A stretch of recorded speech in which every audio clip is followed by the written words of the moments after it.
Yo, what's going on YouTube? It's your boy Light back at another YouTube video, and in today's video, we're going to be doing another Let's Talk About a DC character, specifically a DC villain from the DC movies, and it's going to be Bane from the Dark Knight Rises or the Dark Knight trilogy, or the Nolan trilogy, if you say that too.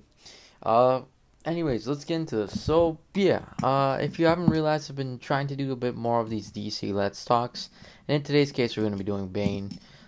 Personally, one of my personal favorites. He's easy top five of my favorite DC villains in the movies and everything. I definitely think he's very interesting. It set kind of a standard for villains a little bit. I mean, Heath Ledger's Joker came before him, and that kind of set the bar for a good, really good villain. Uh, but I mean, he did a good job as well. I thought Bane was a really good villain as well. Kind of somewhat on par with the Heath Ledger Joker. I just feel like he was a little bit higher than him. But I mean, definitely Bane was definitely a really good villain, though I must say. Uh, yeah. Quickly, let's get into it. So first of all, what I like to do is I want to first talk about a little bit about comic accuracy. So this Bane, in all truth, he's not very comic accurate at all. He's not. I mean, there's a few things that maybe he's comic accurate with, but I mean, other than that, like he's barely even comic accurate. I mean, I guess his name is comic accurate in terms of his name is Bane and he's strong. That's literally the only two things that are comic accurate about him.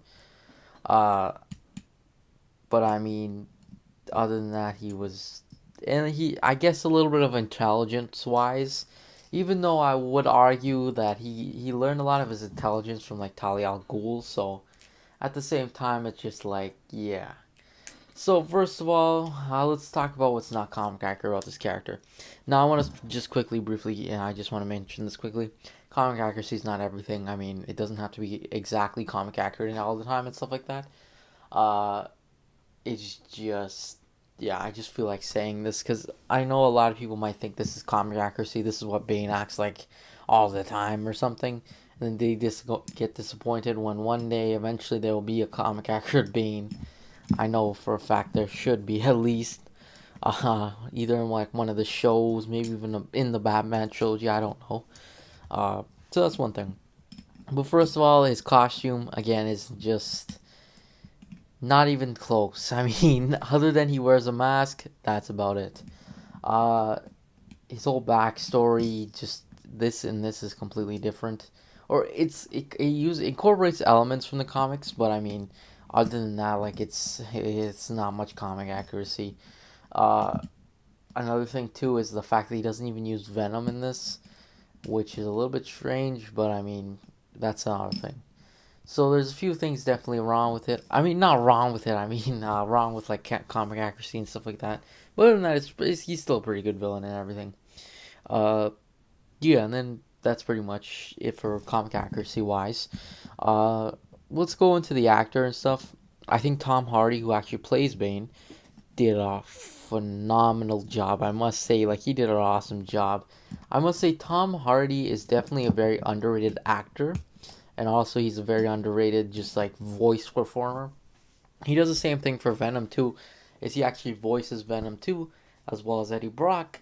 And in this, he had to put on like a sort of a different voice and everything, and that was a really good job. If you have ever heard what Tom Hardy sounds like in real life, you know it sounds like very different from what Bane sounds like, or any of his like Americanized characters he's played before.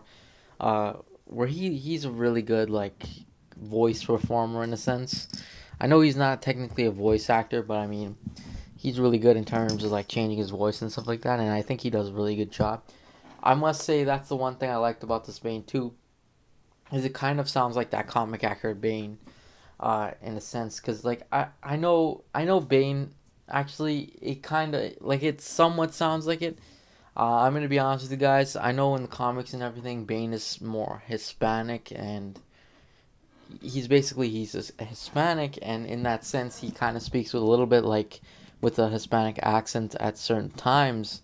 At least that's what I've seen and stuff like that. Like he speaks in somewhat of it, but I mean, for what it is, he does sound like exactly like similar with Bane. Of course, he's not speaking in a Hispanic accent or something like that.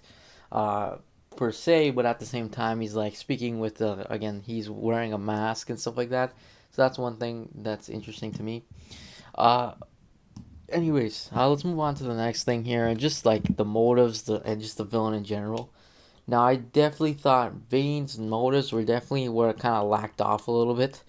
I mean, yeah, I guess I'm pretty sure he came back to just basically finish off what Ra's al Ghul started, because Talia al Ghul wanted him to. So he basically, his motive was he wanted to just like not impress a girl, but at the same time like basically do something for someone else, which is basically what it is. And I don't know, it feels like in honest purity, I mean, it kind of felt a little bit stupid when that reveal happened. I mean, it was an interesting reveal at the time, but I mean, as I watch that more and more often, it just takes away from Bane's character so much. Uh, and again, Bane is one of those like underrated characters where he has a mind similar to Batman in the sense that he's pretty smart. I mean, he's not just like a big brute. He's actually like kind of intelligent as well. So it was kind of sad to see like he didn't really. I mean, he kind of came up with the plan and stuff by himself, but at the same time, this was kind of like him doing this for Talia al Ghul. So that's just something that kind of took away from his character. But I mean, it's still he was a cool character and everything. Like he was really enjoyable. I thought he was pretty cool. Uh, Again, that's probably why like Bane is really like kind of knocked off from being one of like the best villains ever. Is just because of that. Personally, I thought otherwise his character is pretty cool. I mean, you kind of understood his character and everything, and at the same time, you kind of like at the same time it's he was one of those villains you kind of felt bad for once you learned everything and everything like that. And speaking of, he wasn't doing extremely villainous things.